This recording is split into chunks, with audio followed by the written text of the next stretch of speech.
Hey guys, it's Delora Dabbles here, and welcome to my update video for this week of the quarantine. I didn't really do an update video last week so much as I did a few tutorial videos, so I just wanted to show you guys what I was up to. So I did finish and wash this hawser ply. I finished it and finished it, so the yarn is all good to go and ready to knit. I like to keep my yarn in cakes. They're easier to stack since I have to keep them in storage containers.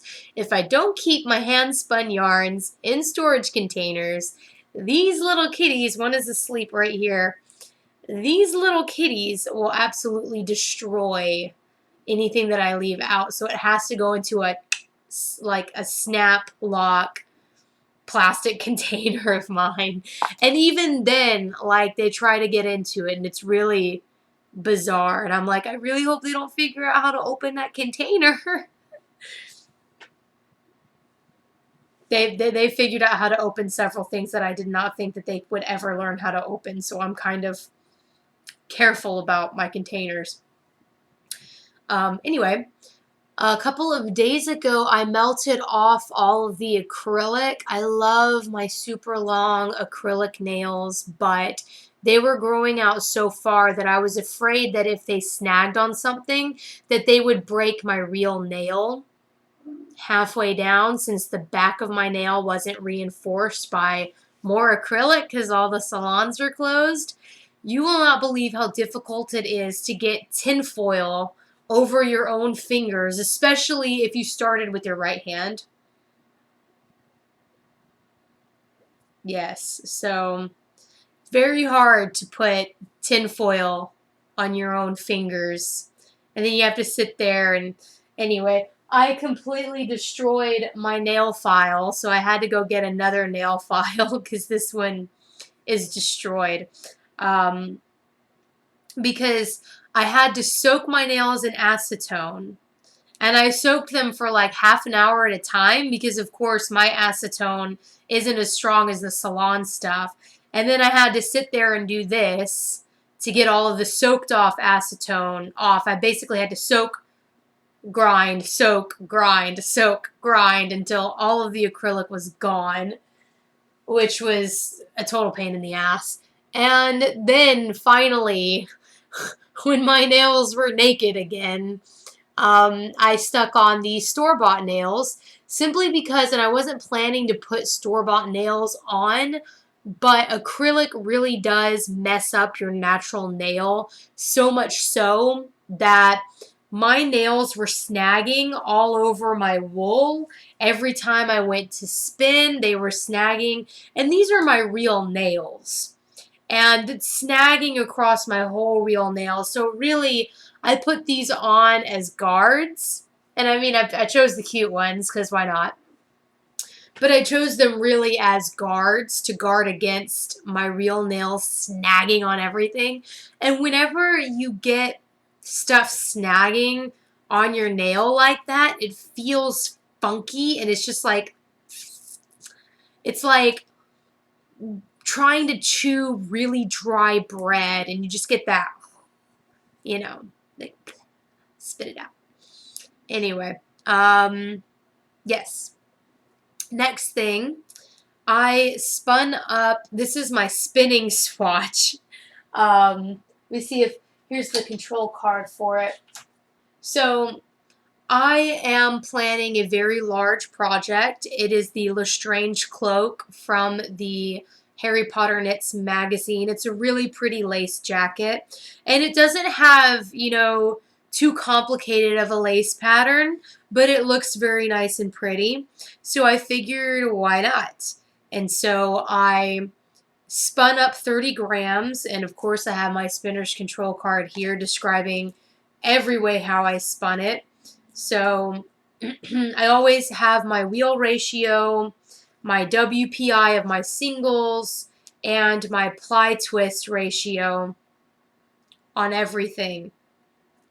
So now I know that this is what I'm spinning for. I'm still continuing to spin more of this. I just wanted a small amount that I could spin up very quickly, ply very quickly, wash, and it would be quicker to dry so that I could get this swatch knitted before I spun up an entire, 4 ounces of the yarn. This is the swatch. It is perfectly on gauge. Never happens. That never happens to me. I never spin something up perfectly on gauge, ever. So that was pretty sweet, not gonna lie. Now that I have spun it up perfectly, I am like, all right, we're doing this now. This is happening. I'm gonna have to buy another pound of Polworth to continue on, but that's no skin off my teeth. This is very, very beautiful swatch.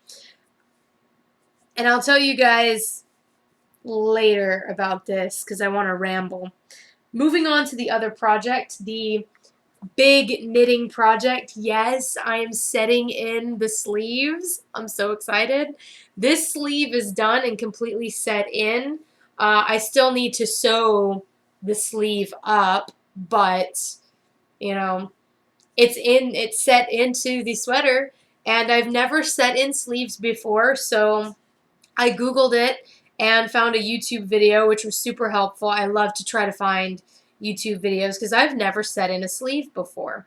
So basically you want to start at your shoulder seam up here, and you want to very evenly sew the stitches down. And then whenever you have all of your extra stitches left over, you finagle and cinch those in under the arm so that you don't really see it because it's under your arm. And you want to do it in two sides. You don't want to just, sew all the way around the shoulder like this. You want to sew the front down, stop, and then sew the back down, stop. So you're starting here, going down, starting here, going back down, and then meeting down here. And honestly, that has worked out really, really well for me. Again, finagling so many stitches down here, I thought it was going to look really ugly and not like a very good sewn job. But then I put it on and looked at it in the mirror, and you can't really even tell that I finagled so many stitches. Whenever I look at it, I can see that it wasn't the prettiest sewing job, but then you put it on and it looks great again. So that was really nice because I was worried it looked horrible. So I have set in the first half of this sleeve. I just need to set in the other half, and then I'm done sewing in the sleeves, and I can start picking up for the hood. And then at some point when I feel like sewing again, because I'm kind of burnt out on sewing right now, when I feel like sewing again, I will sew the sleeve. Yes, I will start sewing down the sleeve, but it's kind of nice. Like, I'm definitely way more than halfway there. I'm currently finishing the only part that was giving me any anxiety at all, which was the sewing. And soon I'll be knitting up the hood and it'll all be done. Right? It'll all be done. I'm so excited. Yes. Now, I wanted to ramble on more about this project for the Lestrange Cloak.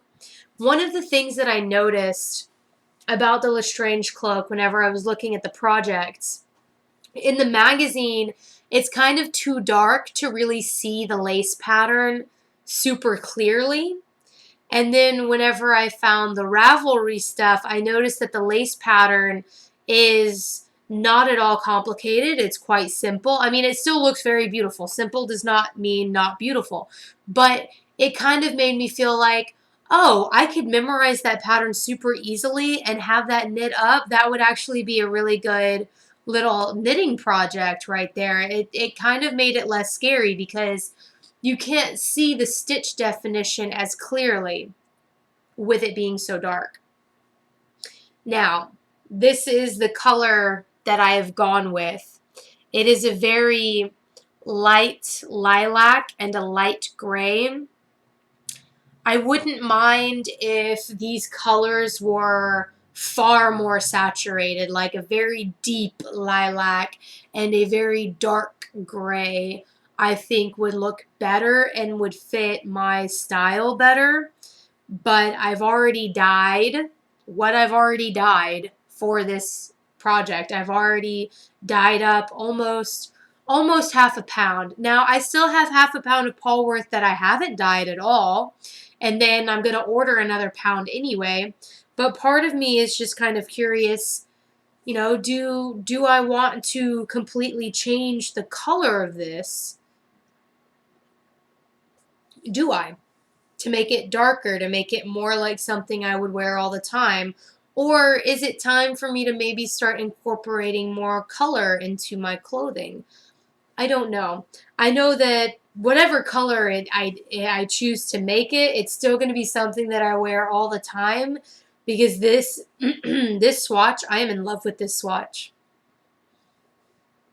I am so in love with this swatch. This is so soft, and I just can't, you know, like every time I touch it, I go, scrumptious, just so scrumptious. So we will see what we will see as far as this goes. I may or may not decide to, you know, buy another 2 pounds of Polworth to play with, and we'll see.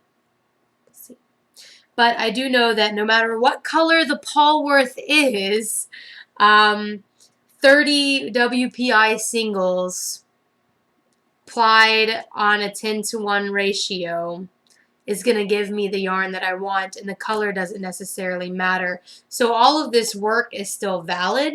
It's really just the color that I'm thinking about changing, because everything else turned out perfectly. So we will see where I am next week on that, and if I've decided to take the plunge and buy 2 pounds of Polworth instead of 1, so that I can change up all my color and make the colors more saturated, maybe add some other colors to it, or what I decide to do, how crazy I decide to go with it. We'll see what we'll see. And until next time, happy dabbling and bye-bye.